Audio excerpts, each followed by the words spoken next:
मैं हूं अभिजीत, आप हैं न्यूज फॉर नेशन पर। बिहार विधानसभा चुनाव से पहले बिहार में सीट शेयरिंग के फॉर्मूले लगातार फंसते जा रहे थे, चाहे एनडीए हो या फिर महागठबंधन हो। महागठबंधन की बात करें तो महागठबंधन में लगातार सीट शेयरिंग के फॉर्मूले वो फंसते दिख रहे थे। एक तरफ कांग्रेस लगातार 70 सीटों की मांग कर रही थी, तो वहीं दूसरी तरफ मुकेश सहनी की पार्टी वीआईपी 40 सीट और उप मुख्यमंत्री की दावेदारी कर रही थी। और ऐसे में तेजस्वी यादव के आवास पर बीते ही कुछ दिन पहले ही महागठबंधन के तमाम घटक दल के साथ सीट शेयरिंग के फॉर्मूले पर बैठक होती है और कहा यह जा रहा है कि विधानसभा चुनाव की तारीखों का ऐलान में अब महज कुछ दिन ही बाकी हैं और इससे ठीक पहले महागठबंधन में सीट शेयरिंग का फॉर्मूला वो तय हो चुका है। बस औपचारिक रूप से घोषणाएं होने। कहा यह जा रहा है कि तेजस्वी यादव अपने तमाम घटक दलों से सीटों के साथ उम्मीदवारों के नाम भी मांग लिए। यानी कहा यह जा रहा है कि सीट शेयरिंग का फॉर्मूला महागठबंधन में तय हो चुका है। कौन से दल कितने सीटों पर चुनाव लड़ेगा ये तय हो चुका है और अब तेजस्वी यादव अपने तमाम घटक दलों से साफ कह चुके हैं कि हमें सीट और उम्मीदवार का नाम उसका लिस्ट दे।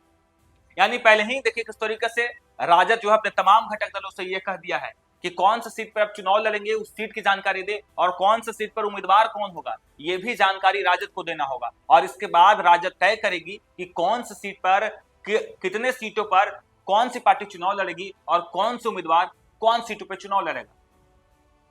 कहा यह जा रहा था कि महागठबंधन में सीट शेयरिंग के फॉर्मूले अभी तय नहीं हुए और सब कुछ ठीक नहीं है, क्योंकि कांग्रेस लगातार जिस तरीके से बिहार में चुनाव से पहले काम कर रही है, चुनाव प्रचार प्रसार कर रही है। लगातार तेजस्वी यादव के साथ मिलकर राहुल गांधी वोट अधिकार यात्रा करते हैं, उसके बाद तेजस्वी यादव अकेले बिहार यात्रा करते हैं और अब बिहार यात्रा के बाद कांग्रेस हर घर अधिकार यात्रा निकाल रहे। इसके बाद कहा यह जा रहा था कि बिहार महागठबंधन में सब कुछ ठीक नहीं, यानी कांग्रेस एकला चलो के राह पर तो नहीं है, क्योंकि आए दिन कांग्रेस बिहार की बात करती है, बिहार की युवाओं की बात करती है, तो तेजस्वी यादव भी बिहार की युवाओं की बात करते हैं। लगातार माई बहन योजना का चुनावी वायदे को जिस तरीके से तेजस्वी यादव ने घोषणा की, उसके बाद कांग्रेस लगातार माई बहन मान योजना को बिहार में भुनाने की कोशिश कर रही है।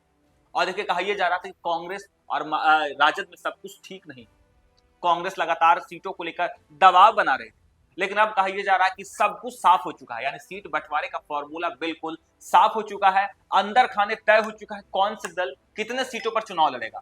लेकिन तेजस्वी यादव सीट शेयरिंग के फॉर्मूले से पहले, औपचारिक ऐलान से पहले साफ कह दी है अपने तमाम घटक दलों को कि कितने कौन से सीट पे आप चुनाव लड़ेंगे ये बताइए और कौन से उम्मीदवार कौन से सीटों पर चुनाव लड़ेगा। इसका भी लिस्ट तेजस्वी यादव के पास होगा और तेजस्वी यादव तय करेंगे कि कौन से दल कितने सीटों पर चुनाव लड़ेगा, कौन से दल किस सीटों पर चुनाव लड़ेगा। क्योंकि तेजस्वी यादव लगातार महागठबंधन की सरकार बनाने की बात कर रहे हैं, मुख्यमंत्री बनने की बात कर रहे हैं। तेजस्वी यादव लगातार कह रहे हैं कि महागठबंधन की जब सरकार बनेगी तब नया बिहार बनेगा, बिहार से पलायन दूर हो जाएगा, बिहार में रोजगार आएगा, बिहार का स्वास्थ्य व्यवस्था वो दुरुस्त हो जाएगा, बिहार से भ्रष्टाचार वो खत्म कर देंगे, बिहार में आपराधिक घटनाएं जिस तरीके से बढ़ रही है उस पर लगातार तेजस्वी यादव कार्रवाई करेंगे।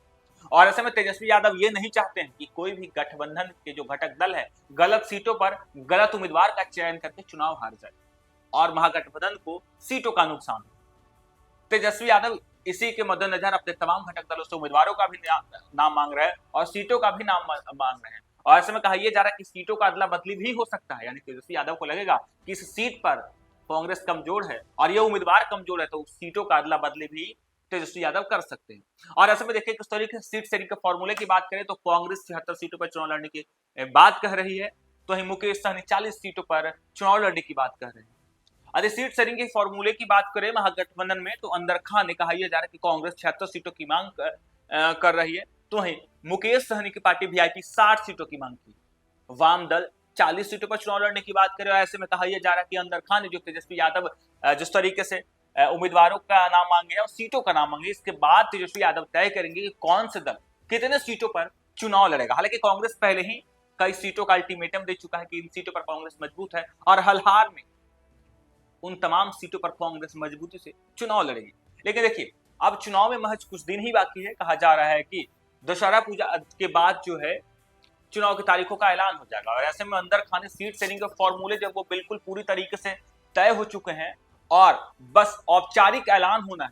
और इससे पहले तेजस्वी यादव ने अपने तमाम घटक दलों से देखिए कह चुके हैं कि सीटों के साथ उम्मीदवारों का लिस्ट हमें दें और इसके बाद हम तय कर देंगे कौन सा सीट पे कौन सा दल कितने सीट पर चुनाव लड़ेगा। राजद के इस निर्णय पर सहयोगी दलों ने अमल भी किया। राजद नेताओं से मिली जानकारी के अनुसार कांग्रेस 76 सीटों पर दावेदारी की। कांग्रेस ने सीटों के साथ ही उम्मीदवारों के नाम भी राजद को सौंप दिए हैं।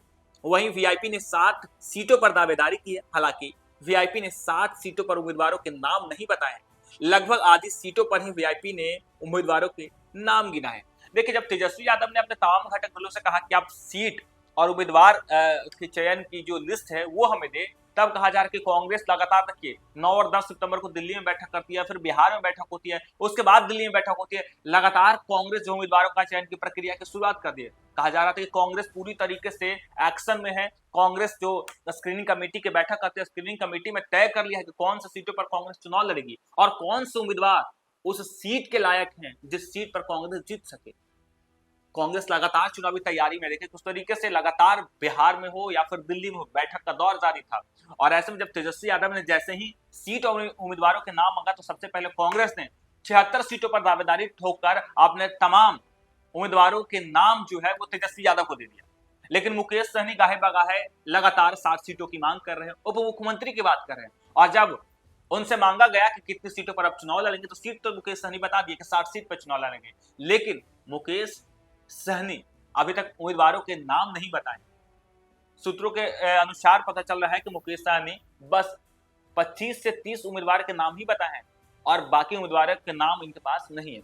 वाम दल की बात करें तो वाम दलों में भाकपा माले, माकपा और भाकपा ने 40 सीटों पर दावेदारी करते हुए उम्मीदवारों की सूची राजद को सौंप दी है।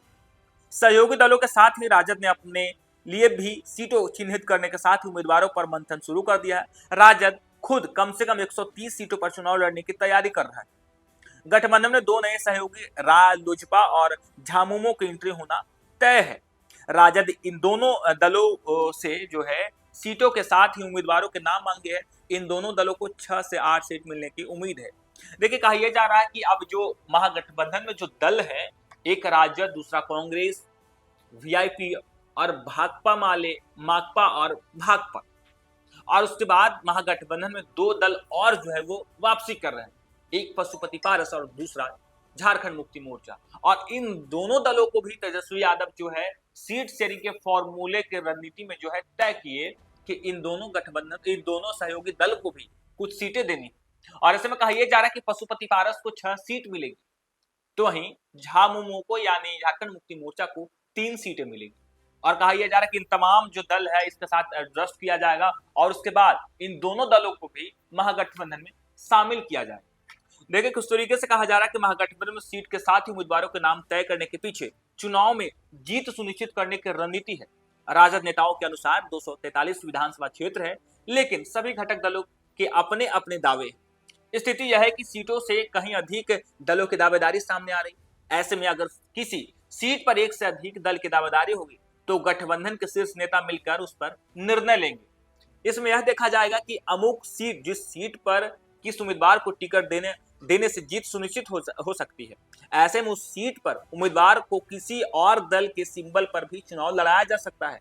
इसके अलावा एक लाभ यह भी होगा कि चुनाव की घोषणा होने पर महागठबंधन चरणवार सीट और उम्मीदवार के नाम साझा ऐलान भी सहज तरीके से कर सके। इससे आम जनता के बीच महागठबंधन की एकता प्रदर्शित होगी, जिसका लाभ चुनाव में होगा। अब देखिए, एक तरफ हमने पहले ही बताया कि महागठबंधन का ये रणनीति है कि अधिक से अधिक सीट जीतना, यानी महागठबंधन की तैयारी के 2025 में कि हर हाल में सरकार बनाना। और ऐसे में तेजस्वी यादव कभी नहीं ये चाहते कि गलती से गलत सीटों पर कोई दल चुनाव लड़े और उस सीट पर चुनाव तो लड़े लेकिन गलत उम्मीदवार चुनाव लड़े जाए।